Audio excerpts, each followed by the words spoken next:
Et dis-moi, tu te rappelles quand on parlait de quoi faire comme analyse? Oui. Je parlais de Kaiju numéro 8. Attends, tu veux faire une vidéo dessus? Ouais. Surtout que la fanbase vient de se créer et que l'anime vient de toucher à sa fin, ou tout du moins sa première partie. Ouais, pourquoi pas. Attends, tu vas analyser les opening endings? Comme d'habitude. Évidemment.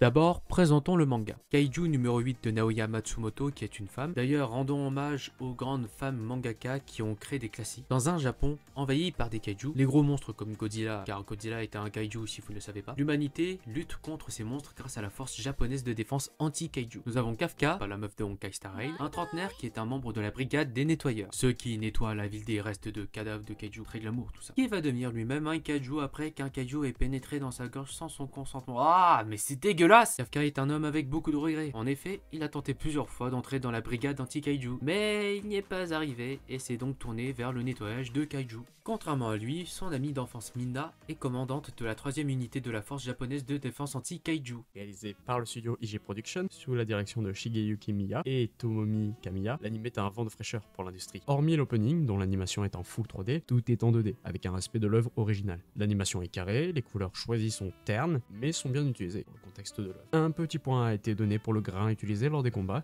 qui donne un peps pour l'animation. Pareil pour les kaiju, qui ont pour certains une inspiration des démons japonais, qui gardent un effet de déjà vu. Bon, parlons des openings, parce que croyez-moi, il y a des choses à dire.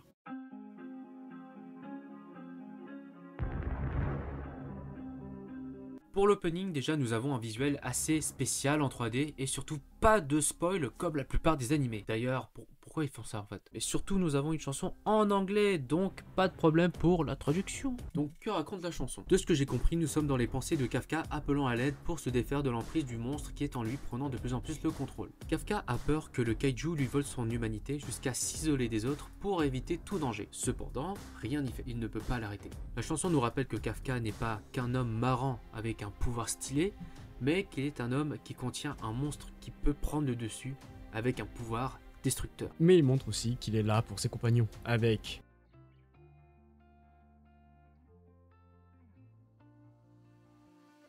bonté divine, qu'est-ce que je kiffe cet anime. Nobody de One Republic est juste un banger en termes de son, mais qui, en parlant de l'animation, pêche énormément. Très peu de scènes animées, mis à part le début ou bien la fin, le reste donne une impression de PowerPoint, montrant cependant la vie de nos chers soldats entre deux combats de kaiju. Pour ce qu'il s'agit des paroles, j'étais agréablement surpris que même si la culture diffère, le son respecte l'œuvre. Je rappelle qu'il s'agit d'un groupe américain. Les paroles montrent un amour pour la série, mais aussi un respect envers l'œuvre originale. Pour ce qu'il s'agit des paroles, on est plus sur du deux points de vue similaires, celui de Ibino Kafka et de Mina Hashiro. Les deux ont pour objectif depuis leur enfance de se protéger mutuellement, ce qui est cohérent avec la suite des événements. Les paroles sont plus rivées sur la confiance de chacun et de la relation qui les concerne. Et ce refrain, mais quelle tuerie.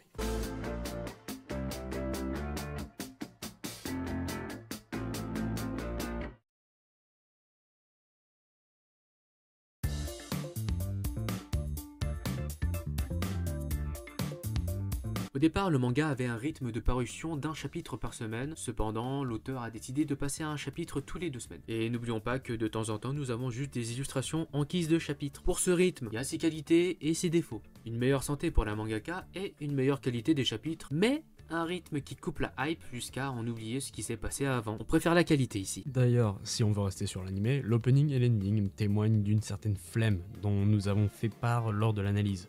La 3D n'est pas gênante, mais est beaucoup trop générique. Et si on se fie au cinéma et à d'autres séries, il y a une part de risque pour un animé qui n'est pas ajouté, mais qui n'est pas vraiment nécessaire. Et l'ending aussi, il y a de l'effort dans la mise en scène, mais elle n'est pas si fou que ça. Seule la chanson sauve pour le moment. Et vraiment, vous allez me taper dessus pour dire ouais, ils ont pris des risques, etc. Mais prenez l'exemple de Beastars qui, lui, son opening vaut vraiment le coup. C'est très shonen, sauf que ce qui diffère des autres shonen est que le personnage principal est un trentenaire. Si vous suivez cette chaîne, vous savez que j'adore les bonus dans le manga. Et ben là, il y en a. C'est cool parce qu'on a des explications sur des choses dont tout le monde s'en fout, vraiment, du détail, mais moi, j'adore ça. Ce que je trouve dommage, c'est qu'il n'y a pas beaucoup de moments autour du danger que représente le kaiju qui est en Kafka. Certes, il y a déjà eu un moment qu'on voit clairement, mais après, on a juste des avertissements. Bon, au moins, il obéit aux ordres. Ce que je trouve cool aussi, c'est qu'il y a du développement des personnages secondaires et aussi les fights sont stylés. Kaiju se situe très bien dans mon top 3 de cette année, en tout cas en termes d'animation. C'est vraiment un dommage que ça pêche au niveau des openings et endings, comme on a cité juste avant. Mais pour ce qu'il s'agit de l'animé, il s'agit d'un sans faute. Le contrat est bien respecté et vous n'allez pas être déçu de ce dernier. Cependant, n'oubliez pas qu'il s'agit d'un shonen, et bien qu'il propose un point de vue différent de ce qu'on a l'habitude de voir, ça reste au plus cliché. En tout cas, n'oubliez pas le pouce en l'air et l'abonnement si ce n'est pas fait. Et on vous laisse. C'était Macra. Et Nelive, ciao.